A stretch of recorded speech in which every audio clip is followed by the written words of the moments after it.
parce que sa xam-xam nu mu leer sa xalaat nu mu leer nu mu baax say programme nu mu baax boo jotee ci réew fekk réew ma tas na ba noppi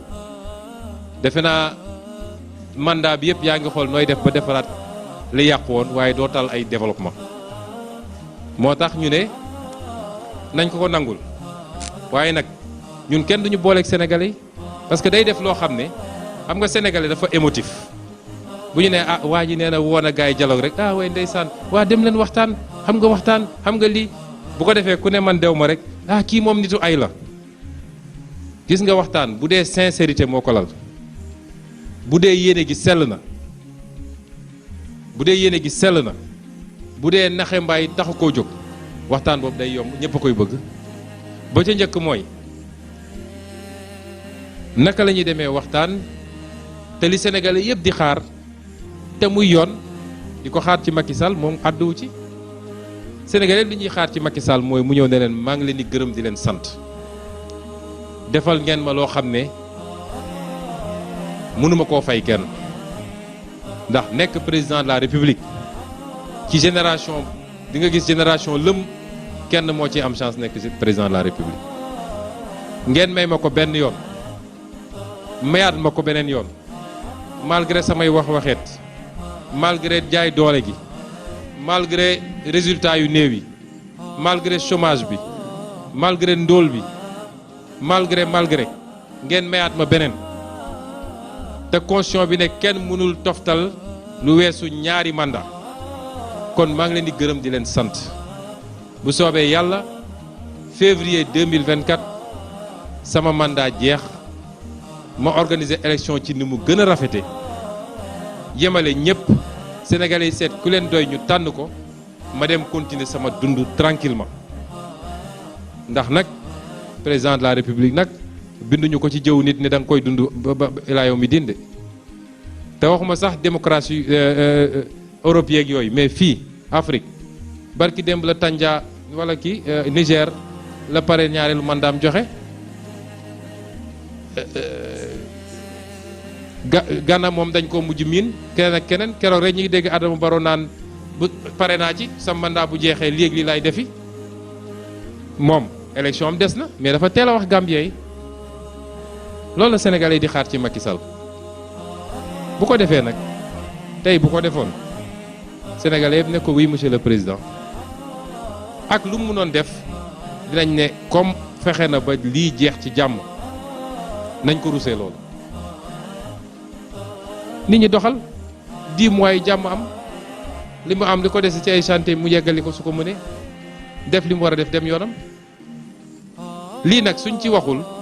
te du lu ñuy régler ji ci biir dialogue ba parce que dialogue bi piège la moo ne ci biir mais loo xam ne la moom digganteem ak sénégalais yëpp la mu war koo wax tey ensuite ñaareel bi mooy woote woon na fi dialogue 2016 bu ngeen fàttali ko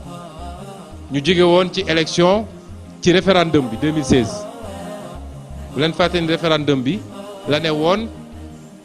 ñaari mandat lay def buñ ko mayee deuxième mandat du def beneen moo ko waxoon fii ñëpp dégg vidéo yaa ngi fi cassette yaa ngi fi moo ko waxoon waaye bañ ci génnee bokk na ci poñ yi nga xam ne mi ngi woon ci référendum bi mooy dafa bëgg a wàññi mandat am jëlee ko ci juróom-ñaari at andi ko ci juróomi at Sénégalais yi voté à 62% téeméer boo jël juróom-benn fukk ak ñaar ne ko d'accord dañu nga wàññi sa mandat jëlee ko 7 ans andi ko 5 ans loolu moo ne woon poñ bi gën a fës ci référendum boobu mu yolla ko waat dem conseil constitutionnel ne leen Sénégalais di ne nañ d'accord dañ pour ma wàññi sa mandat man bëgg naa ko wàññi waaye yéen lu ngeen ci xalaat ñooñu it sob waane ba ne ko sénégalais li wax baaxut yow li nga wax baaxut sa mandat foofu nga maintenir ko 7 ans waaye ñun ñëpp xam nañ ni mu demee conseil constitutionnel moo leen di wax li ñuy def rek kon dialogue boobu fan la mujje ci waxeet ñaareelu dialogue bi mu ngi door 2019 jeex juillet 2021 moo wax ni dialogue boobu lan moo ci soqeeku woon ci ay résultats bi ci njëkk mooy parrainage ñoom ñi bokk ci nguur gi lànk ne ñoom duñu laal parrainage tey nee na day waxtaan parrainage dinaa leen wax li tax mu wax ko ñaareel bi te loolu Union européenne Cour de justice de CEDEAO ñëpp newoon nañ ko parrainage bi baaxul jëlee ko fi mu lànk ne du ko fi jëlee. ñaareel bi mooy li ñuy wax bulletin unique nga xam ne daf ñoo war a sakkanal bu baax suñu koom balaa ngay def téeméeri bulletin nga def benn bulletin rek boo xam ne kii ñëw day gis candidat bi ci kaw bii tegu mu seet ku ko intéressé mu xoos foofu daal di dugal. ñoom ñu ne ñoo lànk waa pouvoir bi ñu ne léegi parti politique yi naka la ñuy doxee fan la ñuy jëlee seen alal ndax li ñuy bañ mooy ay nit jóge bitim réew di ñëw joxe xaalis wala ñuy luubal xaalisu réew mi pour dem defi politique. mu am lu ñu waxtaanoon ba déggoo ko ci ni ñu war a doxalee loolu ba tey jii respecté wuñu ko. ñu ne it fichier électoral bi nga xam ne moom la ñu bokk ñun ñëpp xanaa kay bu ñu lay dem sëgg bëre maag yow war naa xam règle bëre bi lan la yow nga xam règle bëre bi lan la mais su dee yow rek yaa xam règle bëre bi man xaw ma ko bu ñu demee njaaxum am. kon ñu ne képp kuy parti politique ak mouvement citoyen société civile boog war ngaa mën a accéder au fichier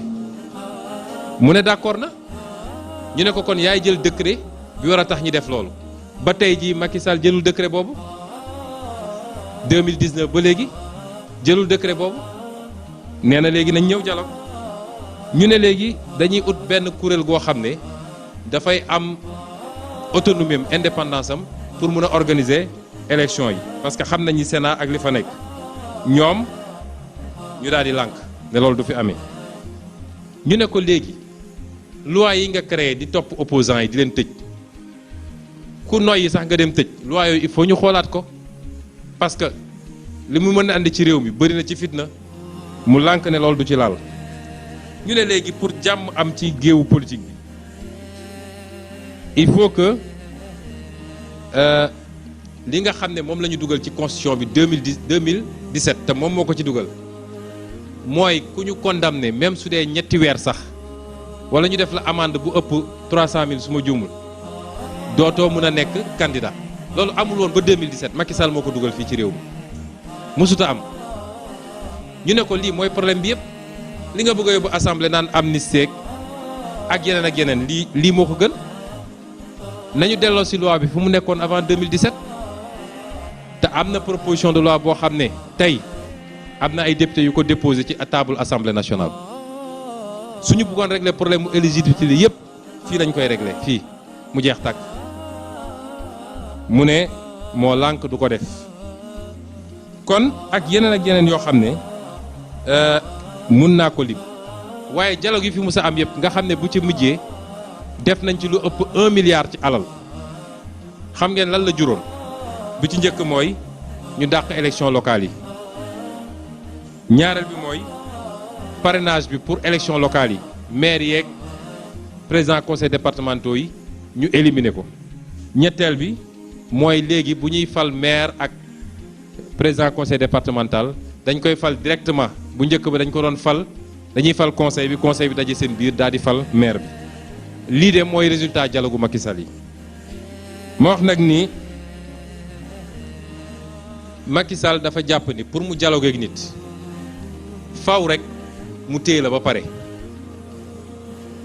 dafa am loo xam ne gor mënu koo nangu dama lay jekku téye la neel nag ñëwal négocier soo ñëwul sa yaay aye bu yàkkee may la xooñ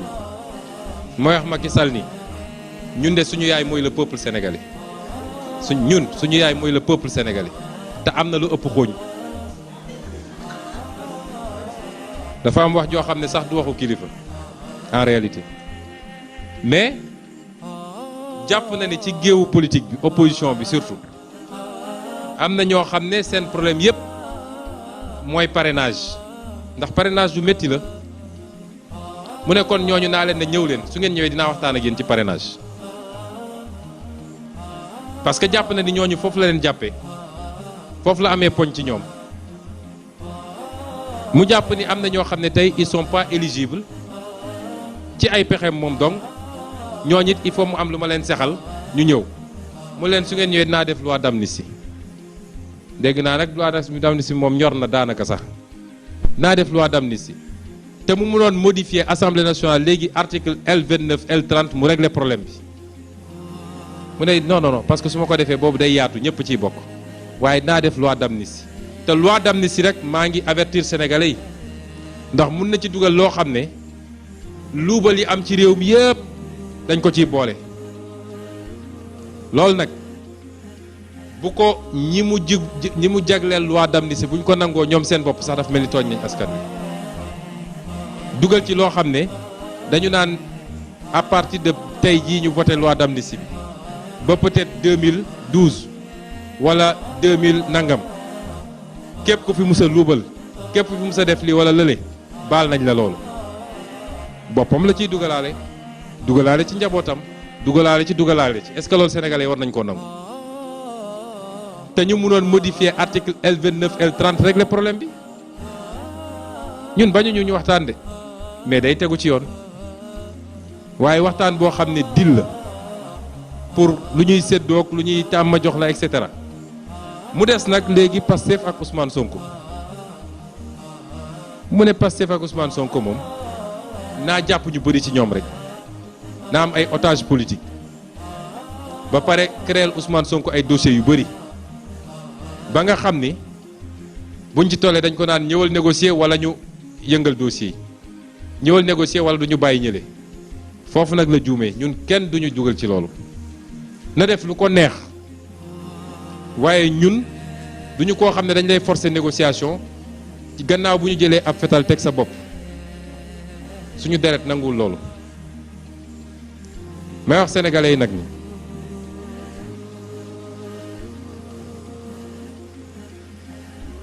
di wax d'abord ñi nga xam ne ñoom laa seqal géewu politique bi nekk candidat neex na lool neexul sax nag ndax coono gu dul jeex la waaye am na lu ko gën mooy en tout temps dañuy fexe ba suñuy comportement ñun en tant que politique nañ ko teg ci ay principe ak ay valeurs nañu fexe ba suñu intérêt bopp buñ ko jiital mukk ci njëriñu réew mi parce que dialogue bi nii ñu ko bëgg a tëddee su ma ko doon tënk mooy kaay leen ñu ànd dialoguer pour éliminer Ousmane Sonko tey li ma ci gisagum bokk li ma ci déggagum dinaa discuter ci parrainage bi dinaa discuter ci amnistie ñëw leen ñu dialoguer mooy kaay leen ñu ànd dialoguer pour éliminer Ousmane Sonko wala pour casser dynamique opposition bi wéetal Ousmane Sonko ma ne ko nag man kenn mënu maa wéetal xam ngeen ndax lan nun li ñuy def coloré gu ñu jiyante la ñun ak askanu Sénégal ñun politiciens yi lu tuuti lañ ci Sénégal ñun li ñuy def coloré gu ñu saxalante la suñu diggante ñun ak askanu Sénégal fii leeg askan waa ngeeg ñun kenn mënuñoo wéetal waaye am naa yaakaar ni bii pa acteur politique yi dinañu xam ni ñu ngi ci tournant boo xam ne fii la nit di jóge nit mën na fee jóge politique am jeex ci Sénégal ndax sénégalais dofuñu kenn gënu leen yeewu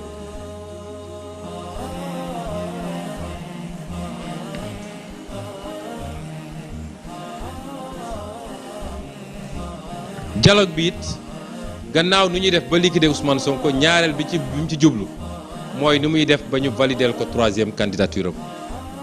parce que dialogue ku nekk day andi li mu bëgg mais Macky Sall benn mbir rek la bëgg amul leneen benn mbir rek la bëgg mooy nekk candidat loolu rek lay andi ci dialogue bi ndax ñun am nañu droit ñun tey ak fi réew mi toll